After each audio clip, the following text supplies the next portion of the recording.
শুভ জন্মাষ্টমী সকলকে। আজকে জন্মাষ্টমী, সব বাড়িতেই আজকে জন্মাষ্টমীর পুজো হবে, এমনি করে আমাদের বাড়িতেও আজকে পুজো হবে। আর প্রত্যেকবারই জন্মাষ্টমীতে আমার মাই গোছগাছ করে, কিন্তু আজকে যেহেতু মায়ের শরীরটা ভালো নেই, মানে এখন তো ঠান্ডা কাশি জ্বর সকলেরই লেগেই রয়েছে, এর জন্য আমাকে আর আম্মাকে মিলেই করতে হবে, মানে আমি আর আম্মা মিলেই করব। তো দেখো স্নান করতে যাব, বৃষ্টি শুরু হয়েছে, মানে ঘুম থেকে উঠেই দেখছি বৃষ্টি। তো আমি তো ঠিক বিষয়টা জানতাম না, মার কাছ থেকেই সকালবেলা শুনলাম। মা বললো যে কৃষ্ণ ঠাকুর নাকি যখন জন্মগ্রহণ করেছিলেন তখন নাকি বৃষ্টি হচ্ছিল, এর জন্যই হয়তো বৃষ্টি হচ্ছে। আমি তো তোমাদেরকে মিনি ব্লগ দিতাম, বিগ ব্লগ তো দিতাম না। তো এবার থেকে আমি ডিসাইড করলাম যে মিনি ব্লগের পাশাপাশি আমি তোমাদেরকে বড় ব্লগ ভিডিও দেবো। আর কি বলো তো, আমি তো মানে বাড়িতেই থাকি, খুব মানে সবসময় তো আর ঘুরতে যাই না, এবার বাড়িরটাই তো আর সবসময় দেখানো যায় না যে বাড়িতে আমি খাচ্ছি যাচ্ছি ঘুমাচ্ছি, এর জন্য আর কি করছিলাম না। কিন্তু এবার থেকে আমি চেষ্টা করবো তোমাদেরকে মিনি ব্লগ দেওয়ার পাশাপাশি বিগ ব্লগও দেওয়ার। আর এই দেখো বাইরে বৃষ্টি পড়ছে, মা কলপারে দাঁড়িয়ে রয়েছে, কাজ তো করতেই হবে বৃষ্টির মধ্যে।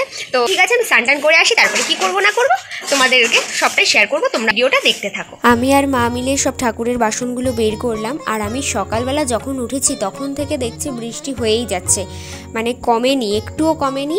তো এই বৃষ্টির মধ্যে ভিজে ভিজে ঠাকুরের সব বাসনগুলো আমি মাজলাম, আর ভিজে ভিজে স্নান টান করে এই এখন এলাম ঘরে।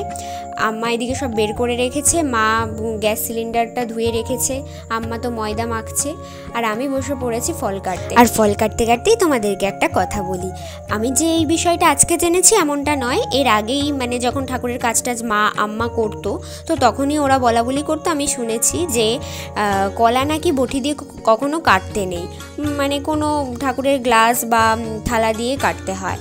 তো আমিও ঠাকুরের গ্লাস দিয়ে কেটে তারপরে পঞ্চপ্রদীপটা সাজিয়ে দিলাম। আর আম্মা এদিকে তালটা চাচ্ছিল, আর মা তো বলেছিল, মানে মা বলেনি, মায়ের এত শরীর খারাপ ছিল যে আমরা ভেবেছিলাম হয়তো ঠাকুরের কাজ করতেই পারবে না, কিন্তু কেন জানি না ভগবান আমার মায়ের কাজ খুব চান। ভগবান চান ঠিকই, কিন্তু মানে আমার মা যেটা চায় সেটা আর কি ভগবান দেয় না। তো মায়ের সুজিটাও রান্না করা হয়ে গেল, আর আমি এদিকে ময়দার নেচিগুলো করছিলাম। তারপরেই মা লুচিটা করলো। মা ফার্স্টে প্রথম 2-3 খোলা করেছে, আর দেখো কড়াইয়ে তেল দিল, দিয়ে তারপরে 3-4 খোলা মতো করেছে। তারপরে আমি আর মা মিলে করেছি, মা বেলে দিচ্ছিল আর আমি ভেজে দিচ্ছিলাম। আর স্বয়ং ভগবানও বুঝতে পেরেছিলেন যে আমার মা ছাড়া মানে আমরা সব সঠিকভাবে করতে পারবো না, মানে গোলমাল পাকিয়ে যাবে আর কি।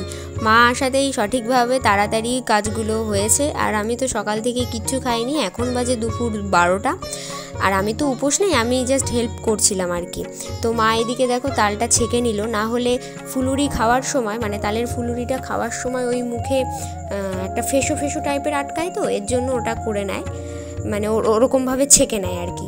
তো তারপরে তো মা তালের ফুলুরি বসিয়ে দিয়েছে দেখলে, আর আমি এতক্ষণ পর চুলটা খোলার টাইম পেলাম।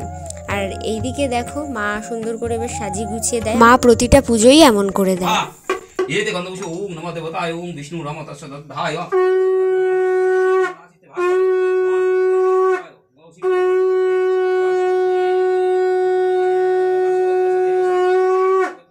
আম্মা এখানে বসে বসে পুজো দেখছিল, তো এখন পুজো হচ্ছে। আর মা এদিকে দেখো নারকেল ছাড়াতে বসেছে, 2টো নারকেল ছাড়িয়েছে, 2টোই পচা বেরিয়েছে।